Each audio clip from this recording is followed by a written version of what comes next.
தாங்க என் பையன் முறையா விவரம் தெரிஞ்சு படத்துக்கு கூட்டிட்டு போங்க அப்படின்னு சொல்லி கேட்ட உடனே என் பப்பன் உடனே வீட்டு பக்கத்துல இருக்க தியேட்டர்லயே வாங்கிட்டாங்க. ஆனா சீக்கிரமே போனதுனால டிக்கெட் வாங்கியாச்சு. என்ன பண்றது இந்த நேரத்த அப்படின்னு சொல்லிட்டு ஐபேக்க கூட்டிட்டு போயிட்டு, உங்களுக்கு என்ன வேணுமோ வாங்கி சாப்பிடுங்க அப்படின்ட்டாங்க. நாங்க அத என்னென்னன்னு செலக்ட் பண்ணி வாங்குறதுக்கே ஒரு 10 நிமிஷம். அதுக்கப்புறம் அவனோட ஜாலியா பேசிக்கிட்டே விளையாடிட்டு இருந்தோமா, சீக்கிரம் சாப்பிடுங்க அப்புறம் படம் போட்டுருவாங்க அப்படின்னு சொல்லிட்டு வேகமா கூட்டிட்டு வந்துட்டாங்க.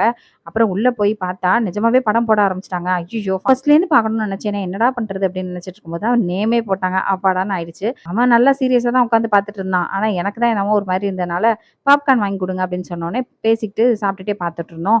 இன்டர்வல்ல பார்த்தா முன்னாடி, பின்னாடி யாருமே இல்லங்க. என்னங்க அப்படின்னு கேட்டா, உங்களுக்காக ஃபுல் தியேட்டர் டிக்கெட்டையும் நானே வாங்கிட்டேன் அப்படின்னு பொய் வேற சொல்லிட்டு இருந்தாரு. அங்க நின்னு அப்படியே ஸ்டில் எல்லாம் எடுத்துட்டு ஃபுல் மூவி பார்த்துட்டு வீட்டுக்கு என் பையன்ட்ட எப்புட்றா இருக்கு படம் அப்படின்னு சொன்னேன். ஓகே அப்படின்னு சொல்லி சிரிச்சான். எங்களுக்கு முன்னாடி ஒரே ஒரு பஸ் தாங்க போச்சு. மிட் நைட்ல தனியா போற கொஞ்சம் த்ரில்லிங்காவும் இருந்துச்சு. அதே சமயம் இந்த மாரி நைட் டிராவல் பண்ணவங்களுக்குலாம் பிடிக்கும் அப்படின்னு சொன்னா, மறக்காம லைக் பண்ணி சப்ஸ்கிரைப் பண்ணி வச்சுக்கோங்க. நெக்ஸ்ட் வீடியோல பார்க்கலாம். பை.